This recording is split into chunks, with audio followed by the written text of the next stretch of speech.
네, 그러면 말씀을 선포하도록 하겠습니다. 오늘 말씀은 제목은 그분 앞에 놓인 기쁨, 그분 앞에 놓인 기쁨. 본문은 히브리서 12장 2절입니다. 그래서 우리 12장 2절 말씀만 한번 우리 본문으로 채택했으니까 한번 같이 읽고 말씀을 선포하도록 하겠습니다. 히브리서 12장 2절. 다 같이 손에서 읽겠습니다. 준비, 시작. 우리의 믿음의 창시자요 곧 완성자이신 예수님을 바라보자. 그분께서는 자기 앞에 놓인 기쁨으로 인해 십자가를 견디사 그 수치를 멸시하시더니 이제 하나님의 왕자 오른편에 앉으셨느니라. 자, 예수님께서는 무언가를 항상 시작하시는 분이시고, 그죠? 창세기에서도 우리가 1장 1절에 In the beginning에서 시작이신 분 안에서 무엇인가 시작되셨죠. 그래서 항상 시작하시는 분이시지만 그분은 또한 모든 것들을 완성하시고 끝내시는 분이십니다. 그래서 완성하시는 분입니다. 근데 이분을 우리가 바라보게 하는 것은 오늘 주제는 뭐냐면 그분께서 십자가를 향해서 가실 때 그분이 우리를 위해 죄 때문에 십자가로 가셨다라는 사실들에 우리가 주요 초점을 잡고는 있지만 사실 예수님 입장에서는 우리 초점이 거기에 머물러 있는 것이 아니라 내가 이 십자가의 고난을 견디면 그래서 이 견디기 위해 십자가로 가는 여정이 정말 하나님 입장에서 너무나도 거룩하신 하나님 입장에서는 이 땅에 내려오셔서 인간들과 섞이는 것 자체가 거룩하지 않은 것들과 섞이는 일들이죠. 그리고 그들은 거룩하지 않은 사람들이기 때문에 거룩한 것을 향해서 엄청난 조롱과 모욕을 내뱉는 일들을 다 경험하시고 이런 걸 감당하시게 된 겁니다. 그럼 과연 이분은 정말 거룩하신 그분께서 왜 이 땅에 내려오셔서 그런 어떤 모독을 견디셨는가? 근데 그가 여기서 결론을 내린 그 근본 원인이 뭐냐 하면 내가 이 수치를 견디기만 한다면 내가 내 앞에 그 너머에 나에게 엄청나게 큰 기쁨이 있고 이 큰 기쁨을 얻는 일은 내가 지금 겪게 되는 이 일과는 비교할 수도 없다라는 사실들을 얘기해 준 것입니다. 다시 말해서 이 말씀을 기록한 것은 다 우리를 향해서 우리에게 유익이 되도록 하시기 위해서 이 말씀을 기록하신 것입니다. 여러분들은 신앙생활 자체가 그분과 가까워지면 가까워질수록 세상으로부터 여러분들은 어떻게 됩니까? 모욕을 받고 비난을 받고 정말 그들과 함께 할 수 없는 일 속에서 거룩함을 지켜야 하는 일들이 너무나도 쉽지 않은 일들입니다. 그러나 여러분들이 그런 것들을 감내하고 견뎌야 되는 이유가 있는데 뭐냐면 그 뒤에 주어질 기쁨 때문에 그렇게 하는 것입니다. 그럼 예수님께서 바라보신 그 기쁨이 무엇인지, 왜 이것을 위해 내려오셨는지 이 부분에 관해서 우리가 초점을 잡고 한번 오늘 말씀을 살펴보려고 합니다. 1절로 다시 가서 우리가 다시 읽어보도록 하겠습니다. 그러므로 증인들이 이렇게 큰 구름을 이루며 또한 우리를 둘러싸고 있으니 모든 무거운 것과 너무 쉽게 우리를 얽어매는 죄를 우리가 떨쳐버리고 인내로 우리 앞에 놓인 경주를 달리며. 그러니까 하나님께서는 여러분들이 하나의 그리스도 안에 들어옴으로 인해서 하나의 경주를 시작하는 자세로 이 신앙생활을 시작해야 된다. 이 경주를 시작하는 자세는 어떤 자세냐 하면 여러분들을 힘들게 하고 어렵게 만들었던 거. 어쩌면 여러분들은 그리스도 안에 들어오기 전에는 정말 하나라도 더 주머니에 움켜놓고 싶었던 것들.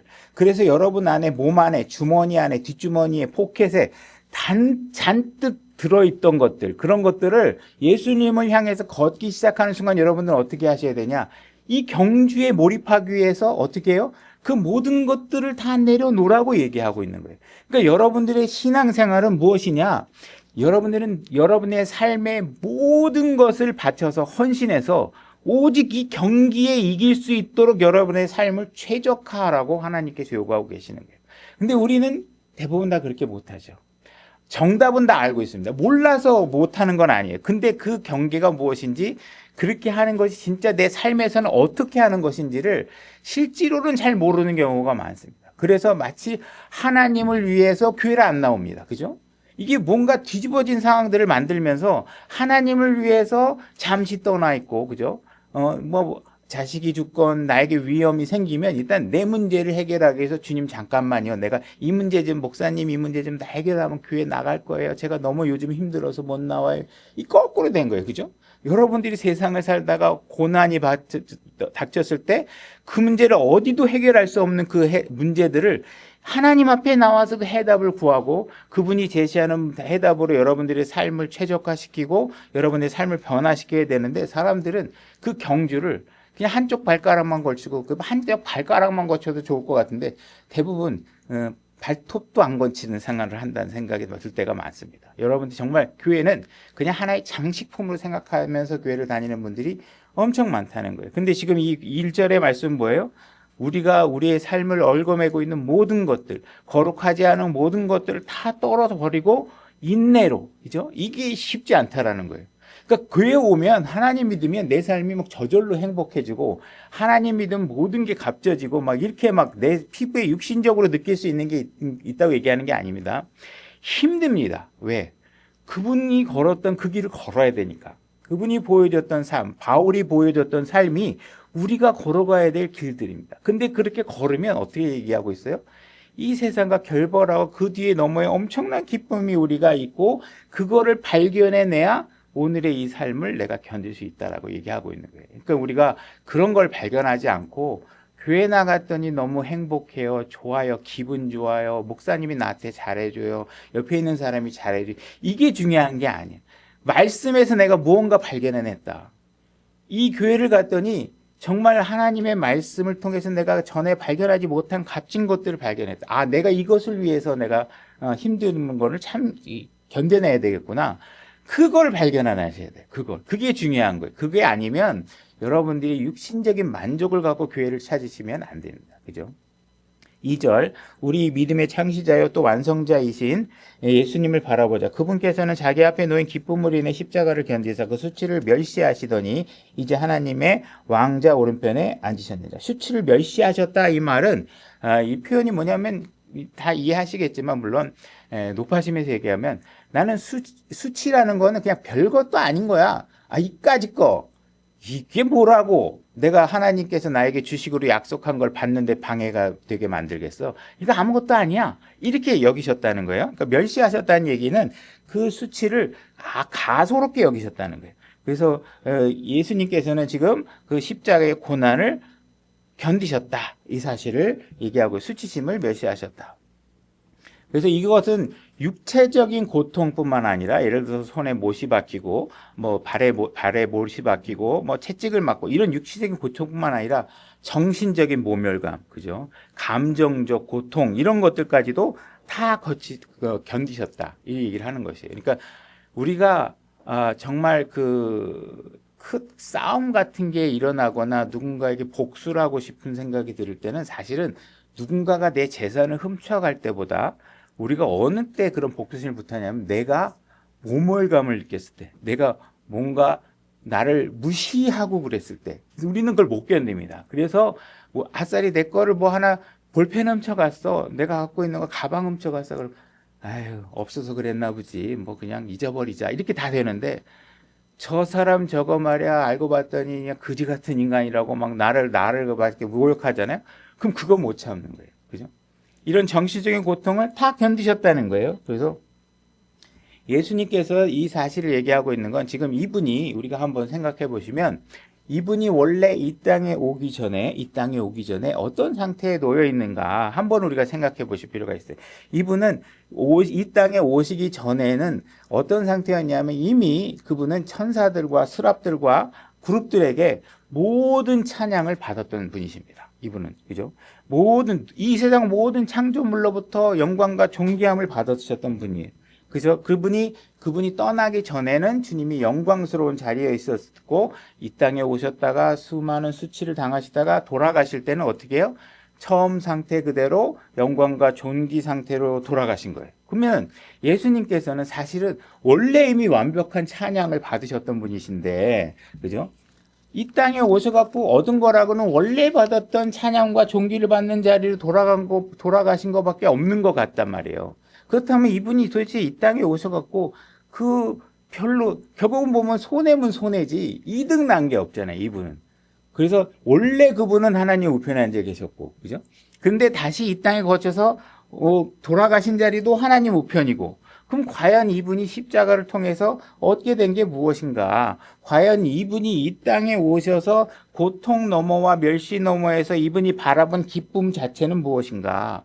이분이 바라는 게 금은 보화일까? 그렇지 않을 거잖아요. 그분은 그냥 금으로 길을 다 깔으실 수 있을 정도로 금은 보화를 가득 가지시고 있는 분이시란 말이죠. 그러면은 이런 것들 때문에 십자가를 거치셨나? 그게 아니잖아요. 그죠? 그러면 과연 권능과 옛날에 할 수 없었던 권능과 어떤 권한, 뭐 이런 것들을 뭐 특권을 뭔가 내가 가지게 됐나? 이것도 사실 말씀만 하면 모든 것들이 창조되는 모든 창조의 권능과 힘과 모든 자기의 창조한 물건으로부터 존재로부터 모든 권한을 행사할 수 있는 그 능력을 다 갖고 계셨으니까 이것이 무엇이냐 하면 그분은 아무것도 사실은 우리가 봤을 때는 특별하게 가질 수 있는 게 별로 없어 보인단 말이죠. 그럼 과연 그분은 어떤 것을 갖기 위해서 이런 고통을 가지셨는가? 그분 기쁨의 대상이 무엇인가? 이거를 한번 우리가 생각해 볼 필요가 있겠죠. 우리가 창세기 5장에 보게 되면 아담의 세대가 시작됩니다. 언급됩니다. 창세기 5장에서 아담의 세대, 창세기 10장에서는 노아의 세대가 시작되고 있고 마태복음 1장에서는 예수 그리스도의 세대가 기록되기 시작합니다. 누가복음에서는 그 세대가 아담까지 올라가는 족보를 기록해 놓고 있습니다. 성경에서 나타, 그죠? 뭐 자녀를 두다, 세대를 이루다 이런 것들은 출생과 계보에 관한 성경적 용어로 사용되고 있는 것이죠. 자, 시편 22편 1절로 가보겠습니다. 제가 읽겠습니다. 나의 하나님이여 나의 하나님이여 어찌하여 나를 버리셨나이까? 어찌하여 나를 돕는 일로부터 또 나의 울부짖는 말로부터 멀리 떨어져 계시나이까? 예수님께서는 십자가에 가심으로 인해서 하나님과 멀리 떨어진 상태가 됐습니다. 하나님 앞으로 철저하게 버려지게 됐죠. 그분께서 버려지신 것은 바로 버려진 우리를 하나님과 화해시키고 하나님께로 되돌려 놓기 위해서 그분과의 관계를 회복시키기 위해서 예수님께서 친히 스스로 버림받은 존재가 된 것입니다. 6절로 가보겠습니다. 그러나 나는 벌레요 사람이 아니오니 사람들의 비방거리요 백성의 멸시거리니이다. 예수님께서는 인류의 모든 죄, 벌레처럼 정말 처참하고 더럽고 괴물 같은 죄까지도 우리의 죄들을 용서해 주시기 위해서 스스로가 벌레의 위치까지도 가신 분이십니다. 그래서 그분은 그 낮은 곳까지 내려가심으로 인해서 우리가 다시 높여지고 올라갈 수 있게 된 것이죠. 13절. 그들이 약탈하며 울부짖는 사자같이 나를 향해 입을 벌렸나이다. 그들은 입을 벌리고 예수 그리스도를 조롱하고 위협하고 그죠? 모멸하는 말을 쏟아내는 일들을 계속한 것이죠. 14절. 나는 물같이 쏟아졌고 내 모든 뼈는 어그러졌으며 내 심장은 밀초같이 되어 내장 한가운데서 녹았나이다. 이것이 예수님께서 십자가에서 겪은 고통이십니다. 내 힘은 질그릇 조각같이 마르고 내 혀는 내 턱에 붙나이다. 너무나도 육체적으로 정말 처참한 상황이라 혀가 바닥에 늘러붙는 이런 상황까지 벌어진 겁니다. 주께서 또 나를 사망의 티끌 속에 두셨나이다. 그죠? 죄가 없으신 분, 죄의 싹이 사망이지 거룩함의 싹은 사망이 올 수가 없는 거죠. 그분은 죽으실 수 없는 분이에요. 근데 우리의 사망의 문제를 해결하기 위해서 그분은 사망할 수밖에 없는 존재 속에 달려 들어가신 것이죠. 16절 개들이 나를 애워싸며 사악한 자들의 무리가 나를 둘러싸고 내 손과 발을 찔렀나이다. 십자가에서 받게 될 처형의 예언을 하신 구절이죠. 내가 내 모든 뼈를 셀 수 있나이다. 그들이 나를 쳐다보고 노려보며 자기들끼리 내 옷들을 나누고 내 겉옷을 놓고 제비를 뽑나이다. 그래서 예수님의 옷을 놓고 제비를 뽑는 장면들이 사복음서에서 성취된 것을 우리가 알 수 있습니다. 그래서 예수님께서는 목마름, 조롱, 십자가에 못 박힘, 옷이 찢기는 이런 모든 일들이 십자가에서 예수님께서 견디셔야 했던 일들이죠. 자, 22절. 내가 주의 이름을 내 형제들에게 밝히 보이고 회중의 한가운데에서 주를 찬양하리이다. 주를 두려워하는 자들아 너희는 그분을 찬양하라. 자, 이분께 찬양을 해야 되는 이유가 무엇이냐? 바로 십자가에서 그분이 정말 우리로서는 어마어마한 일들을, 고통들을, 멸시를, 치욕들을 예수님께서는 그 수치들을 별것도 아닌 일로 여기고 그 모든 일을 감당해 주셨다는 것 때문에 우리는 그분을 찬양해야 된다는 것입니다. 25절 큰 회중 가운데서 드릴 나의 찬양은 주로부터 나오리니. 그러니까 우리가 찬양을 하게 된다면 그 찬양의 근본 스타트는 무엇이냐? 우리가 받게 되는 물질적 축복. 아우 하나님 정말 이렇게 나 잘 살게 해주셔서 고마워요. 오 하나님 나 오늘 육신이 너무 좋아, 건강해져서 너무 좋아. 이게 아니라 그분 자체가 나에게 있다라는 사실을 여러분들은 찬양하셔야 돼요. 그분과 관계가 성립됐다는 자체를 여러분들은 찬양하세요. 그 찬양의 근본 원인이 예수 그리스도가 돼야 돼요. 그래야지만 여러분들의 신앙이 유지될 수 있는 거예요. 교회 나갔더니 정말 얼마나 내가 사업이 잘 되는지 몰라. 이거에 나오면 여러분이 하다가 사업 안 되면 어떻게 신앙 그만두겠다는 얘기잖아요. 그죠? 그러나 내가 그분을 알고 있다는 자체가 나에게 찬양이야. 그분이 나를 돌보시는 걸 알 것 자체가 나에게 찬양이야. 그분으로부터 여러분들의 찬양이 나오셔야 됩니다. 27절 세상의 모든 끝이 기억하고 주께로 돌아오며 민족들의 모든 족속이 주 앞에 경배하리니 왕국은 주의 것이요 그분은 민족들 가운데서 다스리는 이시로다. 그래서 모든 것들이 예수님께서 땅에 오시기 전부터 이미 그분의 권리와 지위 아래 있었다. 그래서 이분은 그 모든 것들을 다 가지고 있는 것들을 나중에 다시 회복해서 그 권위의 위치를 확보하게 되실 것이다. 이 얘기를 하고 있는 것이죠. 30절 여기서 이제 우리가 그 핵심 그분이 얻게 된 기쁨의 핵심 단어가 나옵니다. 그게 뭐냐면 한시가 그분을 섬기리니. 그죠? 그분이 이 땅에 오시기 전과 오신 이후 돌아가셨을 때 그분의 위치와 권능에는 변화가 없어요. 그죠? 오시기 전에도 최상의 권능이 있으셨고 그분이 돌아가신 이후에도 최상의 권능이 있으셨어요. 근데 그분이 고난을 겪음으로 인해서 그분이 바라본 기쁨의 핵심 대상은 무엇이냐? 바로 한시가 있다라는 거예요. 한시. 그 한시가 그분을 섬기게 되는데 그 섬기는 한시, 한 백성, 한 민족, 한 세대가 그분에게 생긴 것 자체가 예수 그리스도에게는 엄청난 기쁨이다. 내가 그 한시, 한 세대, 한 민족을 얻기 위해서 내가 이 고난을 수치로 여기고 있다. 이렇게 얘기를 하고 있는 것이죠. 그들이 와서 앞으로 태어날 한 백성에게 그분의 의를 밝히 드러내되 그분께서 이것을 행하셨음을 드러내리라. 그죠? 바로 예수 그리스도의 세대 안에 속한 사람들. 바로 그분들에게 내가 너희를 의롭게 만들기 위해서 내가 이 수치를 겪어야 했고 결국은 너희들은 나의 이런 존재로 인해서 내가 너희들을 위해서 행했던 모든 일들을 통해서 너희들은 나를 경배할 수밖에 없다. 너희들은 나를 당연히 경배해야 된다. 그죠? 이걸 경배하지 못한 사람은 뭐예요? 구원받지 않은 사람일 가능성이 99.999%겠죠. 내가 왜 구원을 받았는지도 모르고 여기 와가지고 예수 믿으면 복 받는다고 와 앉아있으면 그건 구원이 아니란 말이에요. 그죠? 내가 교회 생활하면 사업에도 도움이 되고 교회 갔더니 마음에 평안이 생겨 이런 걸로 교회 오시면 그건 구원이 아니라는 거예요. 그분의 구원의 약속은 어디에 있어요? 예수 그리스도 자체에 있단 말이에요. 그것을 내 것으로 나와 유관한 것으로 그분이 완성하신 구속사역으로 내가 구원을 받았다. 그러니까 내가 할 수 있는 일은 뭐예요? 내 몸이 가루가 돼도 그분을 찬양하겠다 이렇게 얘기를 해야지. 그죠? 어떻게 내 건강이 먼저고 내 사업이 먼저고 내가 갖고 있는 뭐 가족들이 먼저고 이건 있을 수 없는 일이라는 거예요. 진짜 안다면. 그죠? 그 모든 것이 그분께 속한 것이고 내가 그분을 찾을 때 비로소 내가 올바른 사업을 할 수 있고 올바른 가족 관계를 유지할 수 있고 올바른 건강을 유지할 수 있다는 사실들을 이해하셔야 돼요. 근데 사람들이요. 오면은 막 대체의학 얘기하고 어디 병원에 가면 뭘 잘 고쳐야 된다고 이런 것만 맨날 얘기하고 예수 그리스도가 모든 것이라는 사실을 얘기하지 않으려고 한단 말이에요. 그러면 우리는 뭐예요? 그분의 삶의 신앙의 근본은 어디로부터 와요?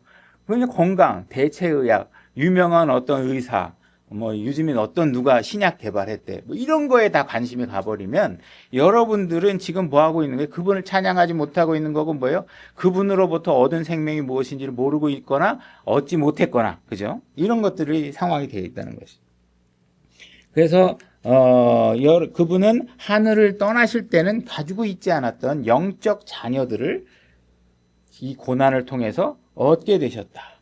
그것은 바로 거듭난 자들, 하나님을 예수 그리스도의 구속 사역을 믿고 구원을 받은 사람들, 그죠? 이런 사람들의 혼들을 얻는 것을 그분은 기쁨으로 여기고 있다. 이 예수님께서 이 사실을 얘기하고 있다라는 건 항상 뭐라 그랬어요? 우리에게 그 삶의 취지를 이해하고 그 일에 동참하라고 우리에게 얘기하고 있는 거예요. 그러면 우리는 그분을 기쁘게 할 수 있는 일의 최선의 목적은, 최선의 우선순위는 뭐예요? 혼을 구원하는 일이란 말이에요. 그분이 기뻐하는 그 자녀들의 수를 늘리는 것이 예수님이 기뻐하시는 일이죠. 그러니까 여러분들의 삶의 기쁨은 가장 우선순위가 뭐여야 돼요? 예수님이 1순위에 놓았던 것처럼 여러분들은 혼을 구원하는 일, 그 일에 여러분들의 모든 삶의 여정을 전력으로 해서 달려서 그 일을 성취시키셔야 돼요. 그죠?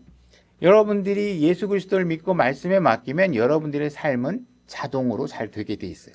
그러나 여러분들이 한 혼을 얻기 위해서는 어떻게 하셔야 돼요? 여러분들이 절실한 수고와 헌신들이 필요하다는 것이죠. 그죠? 그래서 그분을 기쁘게 하셔요. 여러분들의 삶을 그분께 기쁘게 할 수 있는 상태가 될 때 혼을 얻는 일도 성취 가능성이 훨씬 높아지겠죠. 그 일을 먼저 내가 그 일을 제대로 하지 않으면 혼을 얻는 일이 안 되겠죠. 그러니까 그 일의 질직선상에서 나의 삶과 내가 혼을 얻기 위한 이들의 모든 여정이 그분께서 놓은 지금 그 길의 여정 안에 정확하게 일치해서 내가 가고 있는지 그 사실을 여러분들은 잘 이해하시고 맞추시는 삶을 사셔야 된다는 것이죠.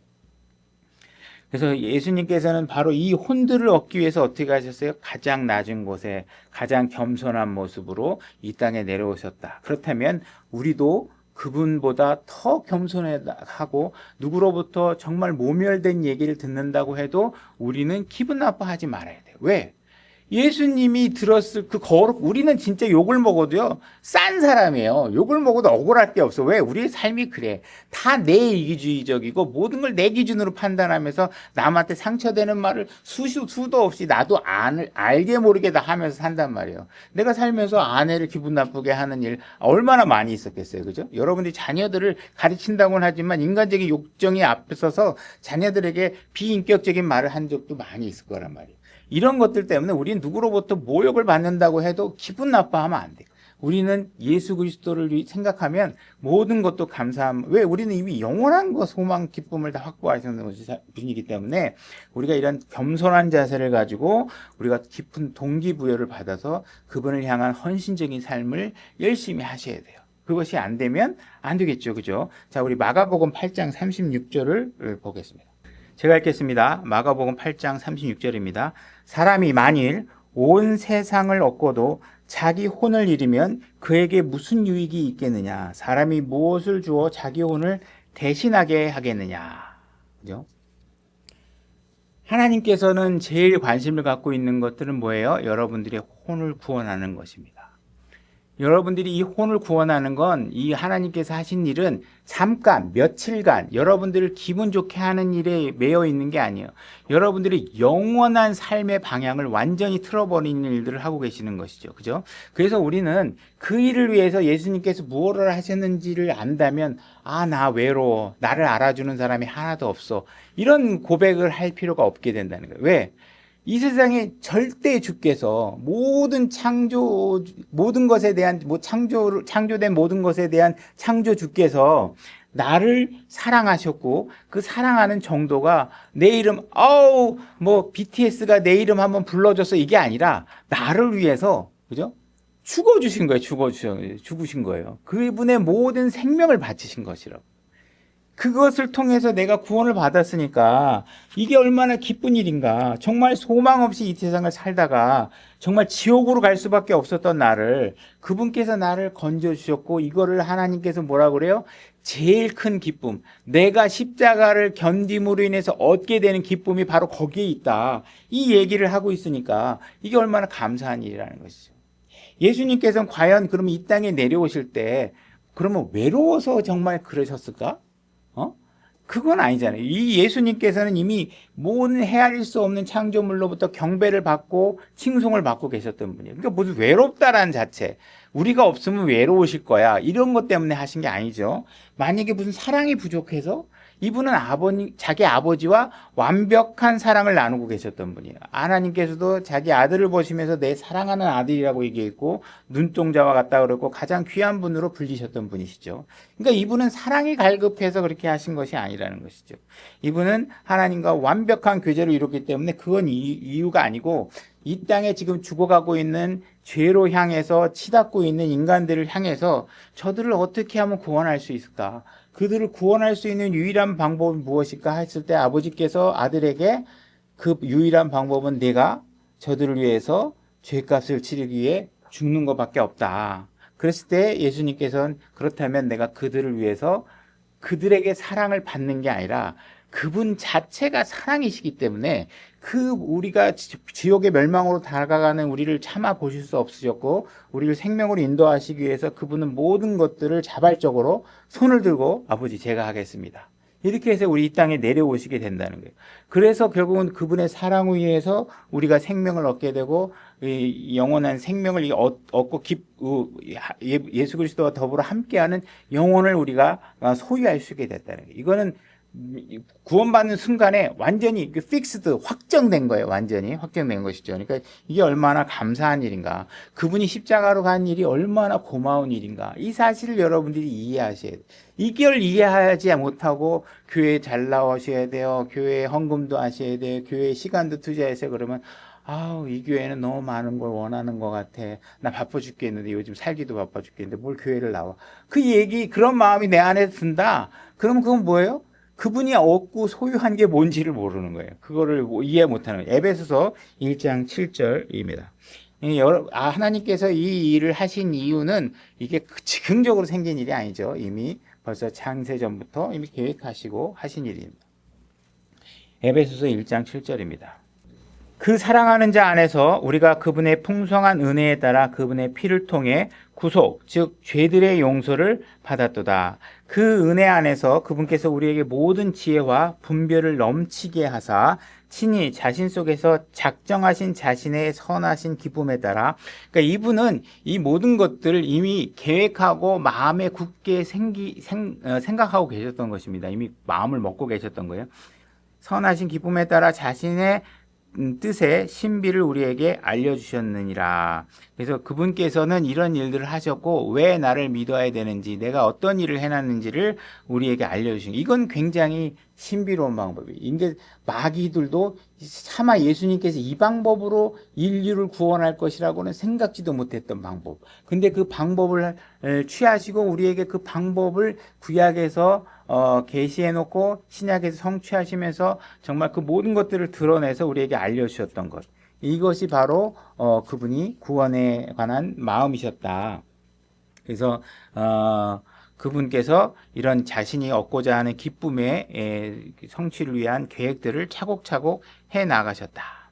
그분께서는 이미 모든 창조물들을 다 갖고 계시죠. 온 우리가 놀라게 바라보고 있는 은하계, 그죠? 우주 공간. 아무리 파고 멀리 내다봐도 그 끝을 알 수 없는 은하계, 그죠? 그 다음에 동물들, 이들이 어떻게 날고 있는지, 어떻게 빗물이 깃털 속에 스며들어가지 않는지, 어떻게 바람을 나르고 날아가고 있는지, 그죠? 강들이 어떻게 흐르고 있고, 이 흐름들이 어떻게 인간들이 먹고 살고 있는 비와 습도와 이런 것들의 체계를 옮기고 있는지, 그죠? 폭포들, 호수들, 나무들, 이런 모든 것들이 그분이 다 갖고 계셨지만, 하나님께서 진정으로 원하셨던 것들은 그분께서는 자녀들을 갖고 싶으셨다. 그분을 경배하는 자녀들을 갖고 싶어 하셨다.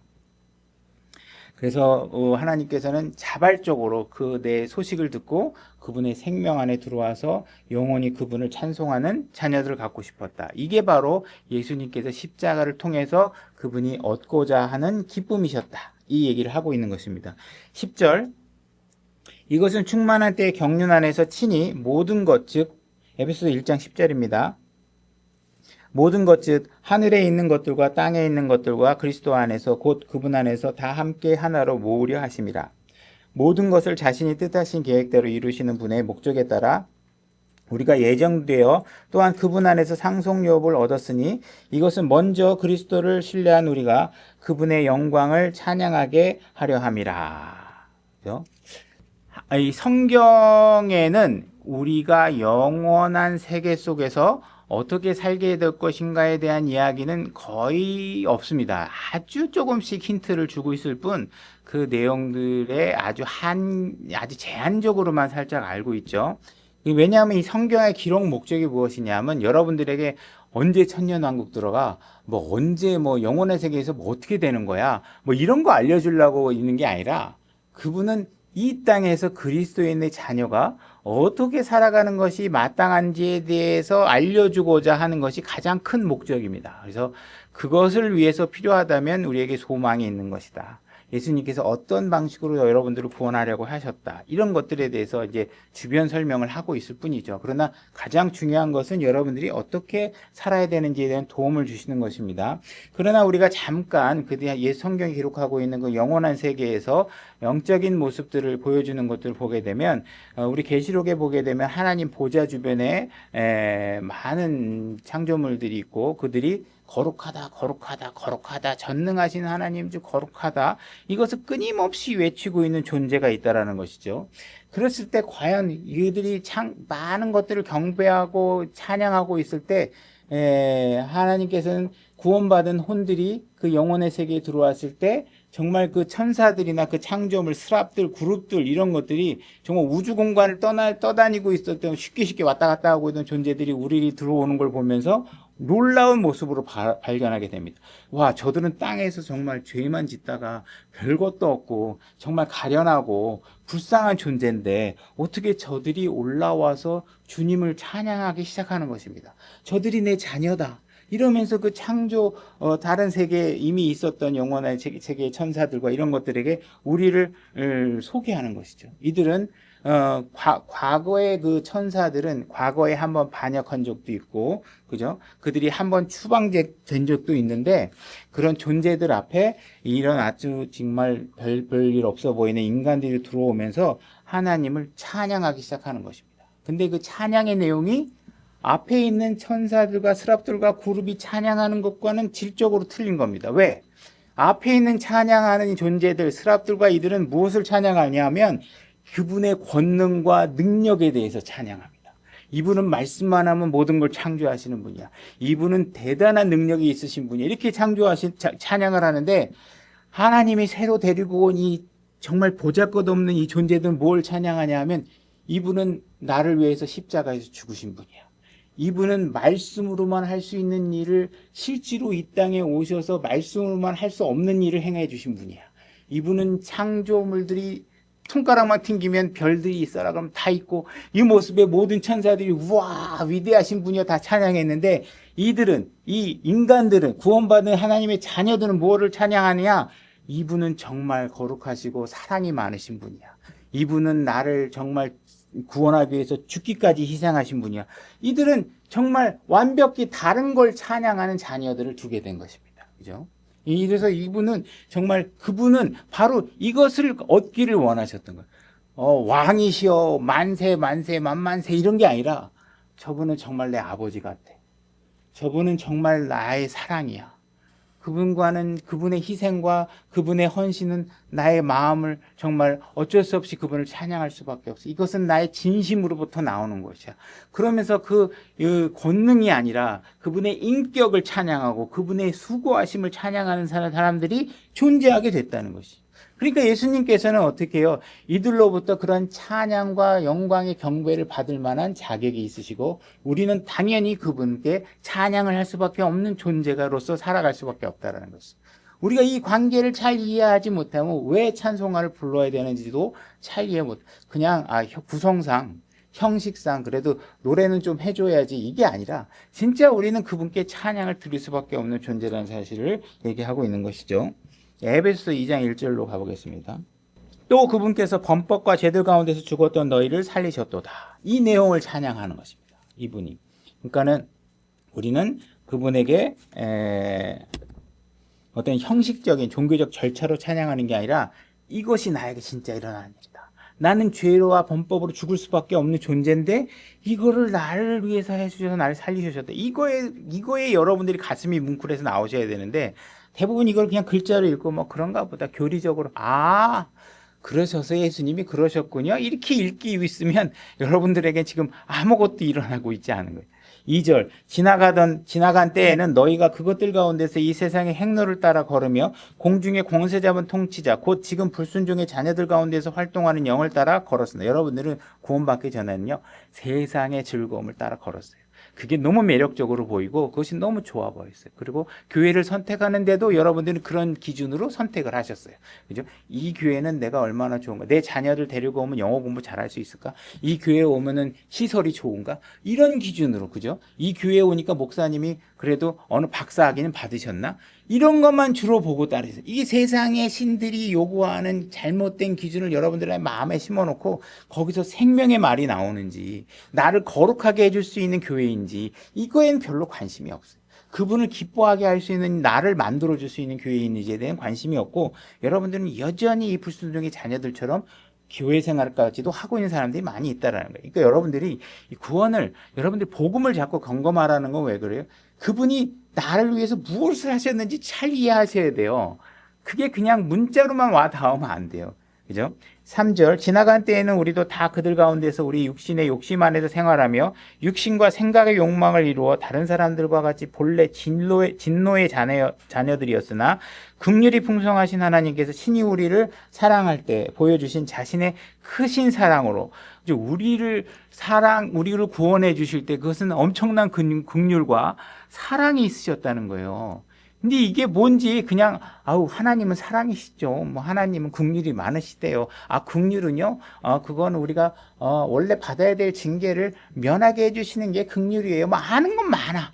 근데 실제로 정말 그게 나에게 어떤 영향을 미쳤는지에 대한 감동과 전율이 없단 말이에요. 그러면 그게 뭐예요? 이게 남의 일인 거예요. 남의 일. 내가 지금 그래도 일단은 내 일이 먼저야. 그죠? 왜? 그걸 모르니까. 그죠? 이렇게 하시면 안 된다는 거죠. 심지어 우리가 죄들 가운데 죽었을 때 우리를 그리스도와 함께 살리셨고, 그죠? 우리는 이것들만 해줘도 하나님 앞에 감지덕지야. 그죠? 우리는 영원히 살 수 있고, 우리를 죽지 않게 해주셨고, 새로 죽는다 하더라도 새로 부활시켜줘서 영원히 살 수 있게 해주셨다는 거예요. 그러면 우리가 그냥 어디 저 구석탱이에 가서 진짜 하나님의 세계에 어디 한 구석탱이만 있어도 너무 감지덕지야. 이게 뭐 여기까지만 해도 진짜 눈물이 날 지경이에요. 여러분들이 진짜 용광로 앞에 딱 이렇게 서 있는데 그걸 피해서 여기 시원한 냉장고가 있는 신선한 바람이 부는 데만 갖다 놔도 여러분들이 감사합니다. 얼마나 좋겠어요. 그죠? 근데 하나님께서 무슨 일까지 하셨느냐? 또 함께 이렇게 해서 그리스도 예수님 안에서 6절 맞죠? 예수님 안에서 우리를 하늘의 초소에 함께 앉히셨느니라 이렇게 얘기하고 있어요. 그러니까 우리를 그냥 막 한 데다 둔 게 아니라 예수님이 계시는 자기가 있는 바로 그곳에 우리를 다 데려가서 그들과 함께 할 수 있도록 이렇게 모든 것들을 높여주셨단 말이죠. 그러니까 이게 예수님 때문에 예수님과 동일한, 그죠? 그런 대우를 받을 수 있는 위치까지 우리를 올려놓으셨단 말이에요. 얼만큼 동일하냐? 상속 지분이 다 똑같아, 그냥. 우리도 그냥 그분하고 상속권이 똑같아. 영원한 유업을 그냥 동일하게 받을 수 있는 그 위치까지 올라갔단 말이에요. 그죠? 영혼이 시작될 때 물론 상속 지분이 조금씩 다를 수 있을지 모르지만 어쨌든 그분의 상속권에 있는 호적 등본이 가족관계 등명서에 딱 뜨면 여러분들이 상속권자 이름이 다 올라가 있어. 그게 어디? 그죠? 여러분들이 저쪽 마귀의 자녀의 이름으로 있지 않다는 게 얼마나 놀라운 건데 그분 아들, 그 혈통이 하나님으로부터 된 자녀로 입적돼 있다는 사실. 이것은 그분께서 그리스도 예수님을 통해 우리에게 베푸신 친절 속에 담긴 자신의 은혜의 지극히 풍성함을 다가오는 세대들 속에 보여주려.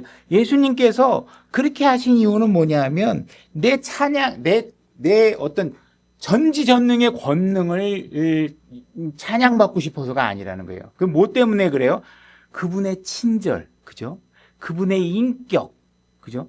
그분의 사랑을 그들이 직접 경험하고 그것을 찬양할 수 있도록 우리에게 만들어주고 있고 하고 계신다는 거예요. 그죠? 하나님께서 하늘과 땅을 창조할 때는 말씀만 갖고 있었으면 됐어요. 근데 우리를 구원하는 일은 말씀만 갖고는 안 돼. 신하들 보내서 제 구원에 이렇게도 안 했어. 그죠? 아이, 이왕이면 내 바로 있는 국무총리 보내서 해. 이것도 아니야.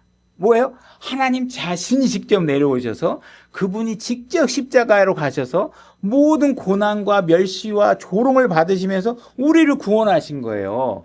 그러니까 이거는 천사들이나 이 다른 피조물들이 경배할 수 없는 내용으로 우리는 그분을 경배할 수밖에 없단 말이에요. 그런 존재를 우리가 하나님께서 기쁨으로 미래에 얻게 될 것을 아시고 십자가로 향하셨단 말이에요. 과연 여러분들이 그 존재 안에 와 있다는 사실을 인지하고 있는지 생각해 보라는 거예요. 그냥 교회 나와주거나 그냥 내가 조금 내 삶에 요만큼 눈곱만큼 띄어서 그냥 그분을 위해서 좀 살지 뭐 안 나가면 찝찝하고 이렇게 살고 있느냐. 정말 하루하루가 막 나 이거 다 필요 없어. 아 여기 대통령 안 시켜줘도 되고 나 여기 뭐 청소부로 일 안 해도 되고 나 아무것도 필요 없어. 난 그분이 나에게 있다, 내가 그분과 관계를 갖게 됐다는 것만으로도 막 입이 찢어질 것 같아. 나는 그분에 대한 감사가 입에서 막 멈추질 않아. 내가 이게 아니었으면 어떻게 돼. 이런 상태가 여러분들이 되고 있는지를 한번 생각해 보라는 거예요. 그분은 말씀만으로 모든 걸 하신 분인데 말씀만으로는 안 되는 그것들이 있다라는 거예요. 그러니까 우리는 어떻게 해요? 천지를 창조하신 거는 그분의 권능에 속한 일이에요. 그러나 여러분들을 구원하시는 건 뭐예요? 그분의 성품과 인격이 드러나는 일이라는 사실이에요. 그러니까 우리는 그분의 성품과 인격의 드러남을 통해서 우리가 구원을 받게 됐다는 사실이죠. 그러니까 우리는 이런 천사들과 스랍들과 모든 정사들이 하나님을 찬양할 수 없었던 부분을 우리를 찬양하게 되는 것이고 그들은 우리가 찬양하는 내용을 찬양할 수 없어요. 왜? 그들을 위해서 하나님은 십자가에 가신 적이 없단 말이에요. 그들은 우리가 찬양할 수 있는 내용을 감히 입에 담을 수조차도 없어. 그 대열에 낄 수가 없어. 그러나 우리는 그분을 향해서 완전히 그들과는 다른 영역의 찬양을 하고 있단 말이에요. 당연히 그들이 찬양하는 것도 포함해서겠지만 그분이 전능하시고 위대하신 분이시지만 정말 그분이 나를 위해서 십자가에 죽으셨어. 그거 정말 우리로서는 상상할 수 없는 그 더러운 영역에 오셔서 우리를 스스로가 진흙덩이에 들어가셔서 꾸정물에 들어가서 우리를 깨끗하게 하셨어. 이 사실을 우리가 알게 되는 일이 정말 중요하다는 거예요. 신앙은 거기서부터 시작되죠. 그래서 여러분들은 자꾸 복음을 점검하라는 게 무슨 여러분들이 구원 받았나 안 받았나 이것만 얘기하는 게 그것도 중요하지만 뭐예요? 내가 구원을 통해서 얻은 게 무엇인가? 복음의 메시지가 나에게 전달해 준 게 무엇인가를 여러분들이 이해하셔야 신앙이 된다고요. 그죠? 기독론 이런 거 배워가지고 여러분들이 성경을 폭넓게 안다고 여러분들의 신앙이 열리는 게 아니라고. 첫 단추가 안 껴지면 나머지는 여러분들의 살을 자르는 날이 된다고. 날이 돼서 여러분들의 삶을 상처내고 여러분만 하는 게 다른 사람들까지 상처를 내. 여러분들이 알고 있는 지식이 다 남을 상처를 내. 왜? 첫 단추가 안 껴져 있으니까. 내가 왜 구원을 받았는지도 몰라. 그죠? 이건 너무나 쉬운 건데도 그건 다 제껴놓고 막 하다못해 시건방 떨고 교회 안에 들어와가지고 성경책 펴놓고 안다 이러고 있으면 이 뭐가 되겠냐고요. 그죠? 그래야 이걸 알아야 내가 겸손해지지. 어떻게 내가 뭘 안다고 얘기할 수 있냐고요. 알면 예수님의 10분의 1만큼이라도 하냐, 100분의 1만큼이라도 뭐 하냐고요. 아무것도 안 하잖아요. 여러분들을. 그죠? 뭐 받으려고만 오지. 여러분들이 예수님께 받았으니까 내놓으라고, 드리라고. 내가 준 것으로 하나님은 어떻게 해요? 내가 먼저 주고 내가 준 것으로 나에게 돌려달라고 얘기하는데 여러분들은 마치 받은 적도 없는 사람처럼 아니면 받은 적도 없거나 그럼 내가 뭘 줘야 되는지 모르겠다고 앉아있는 거예요. 그리고 그죠? 그리고 여러분들이 심판관처럼 하냐고 이 목사가 잘하나 못하나 아유 저 목사는 아닌 것 같아. 아유 저 목사는 아닌 것 같아. 맨날 그러면서 이 교회 저 교회만 돌아다니고 신앙생활은 시작도 못하고 있고 그리고 교회 다니는 경력은 벌써 구원받은 지 20년 됐다고 30년 됐다고 그런단 말이에요. 이게 뭐가 되냐고. 이게 되는 게 아니라는 거죠. 데살로니가전서 2장 19절. 제가 읽겠습니다. 우리의 소망이나 기쁨이나 환희의 관이 무엇이냐. 그죠? 우리 그리스도인이 얻게 될 이 기쁨의 관이 무엇이냐. 우리 주 예수 그리스도께서 오실 때 그분 앞에 있을 바로 너희가 아니냐. 바울이 생각할 때 내가 받을 수 있는 그 기쁨의 영광의 크라운, 왕관이 뭐냐면 내가 수고해서 얻은 너희들.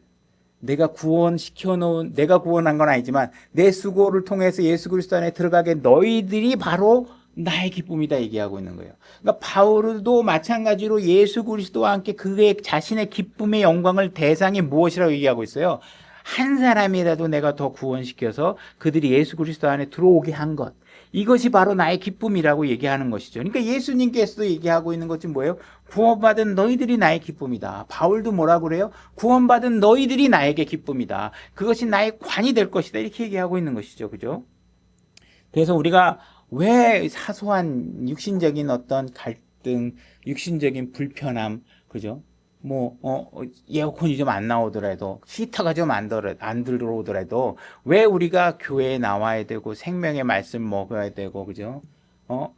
하나님 말씀이 들어오는데, 에어컨 안 나온다고 그냥 떠나고, 히터 안 나온다고 떠나고, 거기에 생명의 말씀이 나오는지 아는지는 별로 관심도 없고, 이 교회는 더워서 못 앉아 있겠어. 그러고 가고 그러는 게 아니라, 정말 여기서 이 교회에서 하나님의 말씀이 떠 나온다고 그러면 여러분들은 진짜 손부채를 붙여가면서라도 앉아있고 조끼를 하나 더 껴있고라도 앉아있고 해서 그분의 혼을 구하는 하는 일에 내가 훈련받고 준비되고 열정을 가질 수 있는 사람이 될 수 있도록 노력하셔야 된다.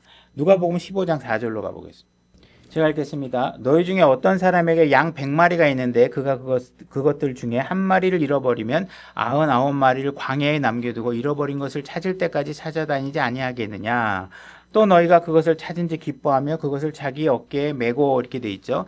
이 예수님께서는 바로 이 한 명의 잃어버린 양을 찾는 일에 전력을 다하고 계신다. 그 일을 기쁨으로 여긴다. 그죠? 예수님께서 기뻐한다. 이 이야기에 항상 대상이 뭐가 되고 있어요? 혼을 구하는 일에 지금 강력한 강점을 두고 여기서 말씀하고 계신다. 누가복음 15장 7절. 내가 너희에게 이르노니 이와 같이 하늘에서는 회개할 필요가 없는 의로운 99사람보다 회개하는 한 죄인으로 인하여 더 기쁨이 있느니라. 그죠? 그래서 하나님께서는 이미 회개할 필요가 없는 사람들, 이 사람들보다는 죄에서, 그죠? 여기 있는 사람들은 다 안정권에 있잖아요. 이제 그들은 물론 그들이 소홀히 돼야 될 대상은 아니지만 하나님의 마음은 지금 어디로 가 있어요? 지옥으로 향하고 있는 저 한 마리 양이 돌아오면 이게 얘도 드디어 안 가게 됐구나.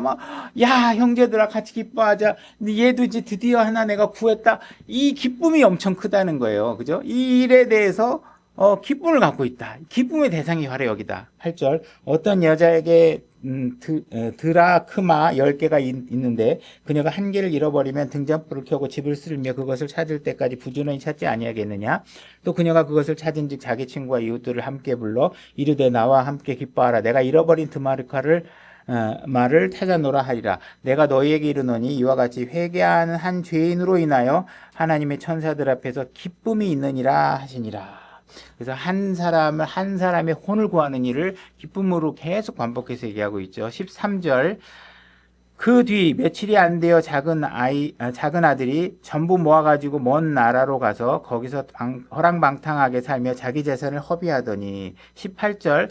내가 일어나 내 아버지께로 가서 그분께 이르기를 아버지 내가 하늘을 대적하여 죄를 짓고 아버지 앞에 죄를 지었나이다. 더 이상 아버지의 아들이라 불릴 자격이 없나이다. 나를 아버지의 품꾼 중 하나로 삼아 주소서 하리라 하고 일어나서 자기 아버지에게로 가니라. 그러나 그가 아직 멀리 떨어져 있을 때 그의 아버지가 그를 보고 불쌍히 여겨 달려가 그의 목을 껴안고 그에게 입을 맞추며 아들이 그에게 이르되 아버지 내가 하늘을 대적하여 죄를 짓고 아버지 눈앞에서 죄를 지었사오니 더 이상 아버지 아들이라 불릴 자격이 없나이다. 구원받은 사람의 자세는 항상 겸손입니다. 내가 뭐라도 되는 것처럼 가면 구원이 안 이루어집니다. 그죠? 나는 정말 지옥에 갈 수밖에 없는 죄인이었어요. 난 아무것도 아닌 존재였어요. 이렇게 가야 아버지께서 높여주시는 겁니다. 아버지가 자기 종들에게 이르되 가장 좋은 옷을 가져다가 그에게 입히고 그의 손에 반지를 끼우고 그의 발에 신을 신기라. 그리고 살찐 송아지를 여기로 끌어와 잡으라. 우리가 먹고 즐기자. 이 내 아들은 죽었다가 다시 살아났으며 그를 잃어버렸다가 다시 찾았노라 하니 그들이 즐거워하기 시작하더라. 아버지는 부유한 사람이었죠. 부유한 모든 것들을 갖고 있었지만 아버지는 아들을 찾는 기쁨만큼 그 부유함에 기뻐하지 않았습니다. 그건 자기의 풀을 내준 한이 있더라도 아들을 찾는 일에 가장 기뻐하고 있는 것이죠. 이와 같이 우리가 읽은 내용들을 보게 되면 한 혼을 구원하는 것, 이것이 얼마나 정말 가치 있는 일인가, 그분께서 얼마나 기뻐하고 있는 일인가, 이 얘기를 하고 있는 것입니다. 그래서 하나님께서는 지금 뭘 얘기하고 있는 거냐? 나는 물질이 필요한 게 아니다. 나는 무슨 권력이 필요한 게 아니다. 군대가 필요한 것다. 이미 다 모든 걸 다 갖고 있었다. 그거는 이 땅에 오기 전부터 다 갖고 있었던 것이죠. 그죠? 아버지께서 마음만 먹으면 그냥 군대를 그냥 막 보낼 수 있는 상황이죠. 정치적 권위? 그건 너희들이 갖고 있는 정치적 권위에 비하면 내가 갖고 있는 그 권위는 훨씬 뛰어나다. 그죠? 그런 내가, 죽은 십자가로 가서 내가 얻게 된 것은 뭐냐 하면 너희 죽어가는 혼들을 구원하는 것. 이것이 나에게 가장 큰 기쁨을 가져다 준다. 그러니까 예수님께서는 하나님께서 뭐라고 그래요? 온 세상을 버리고 혼을 구하는 일에 힘을 다해라. 세상에 미련 두지 말아라. 이 혼을 구하는 일에 전력을 다해라. 이렇게 여러분들은 가치를 가져야 돼요. 그러니까 여러분들이 만약에 구원을 받지 않았다면 이 자신의 혼을 구하는 일에 최선을 다하셔야 되고, 여러분들이 이미 구원을 받았다면 어떻게 하셔야 돼요? 구원받지 않은 혼들을 구원하는 일에 여러분들은 열심을 다하셔야 된다는 거예요. 이사야서 66장 1절로 가보겠습니다. 제가 읽겠습니다. 주가 이같이 말하노라. 하늘은 나의 왕자요 땅은 나의 발받침이라. 자, 하나님이 갖고 있는 규모를 보면 우리가 이 땅에서 뭐 100층짜리 건물을 하나 짓는다는 거하고는 비교할 수 없는 거예요. 온 우주를 그냥 무대로 삼으셔요. 그냥 발 하나 대면 이 땅이고 팔 하나 뻗치면 저 하늘 끝이고 막 이런 신분이에요. 그러니까 이런 모든 분들이 이 모든 것을 갖고 있는 분이 십자가까지 가서 얻고자 했던 것이 무엇이냐? 바로 여러분들이라는 거예요. 여러분들이 혼이 구원받았다는 자체가 얼마나 값지고 소중한 것인가를 여러분들이 아셔야 된다는 것이에요. 그래서 여러분들이 정말 구원받고 그분이 얻고자 하는 기쁨이 무엇인가를 안다면 여러분들은 그분의 기쁨을 위해서 온 전력을 다해서 혼을 구하는 일, 그죠? 이 일에 여러분들이 가치를 두셔야 된다는 거예요. 그래서 이 세상에 대한 모든 창조는 그분의 권능과 능력을 나타내는 거지만 바로 여러분, 이 교회 안에 앉아있는 여러분들이 예수 그리스도 안에 들어오게 됐다는 사실들은 바로 그분의 성품이 무엇인가를 나타내는 것이죠. 그죠? 우리가 그 자신을 조롱하고 자신을 모욕하고 맨날 반역하던 여러분들을 그분의 사랑 안으로 들어오게 하셔서 이전과는 완벽히 다른 삶을 살도록 여러분들이 이끌고 계신다는 거. 아직은 완성되지 않았지만 완성되기는 어려운 과정 속에서 힘들지만 분명히 하나님께서는 우리가 새로운 육신을 입을 때 우리는 완벽하게 새로운 존재로 태어날 수 있게 하고 계신다는 것이죠. 그래서 이 모든 성품을 드러내신 그분의 인격을 드러내신 하나님을 쉴 새 없이 찬양하시는 여러분이 되기를 바랍니다.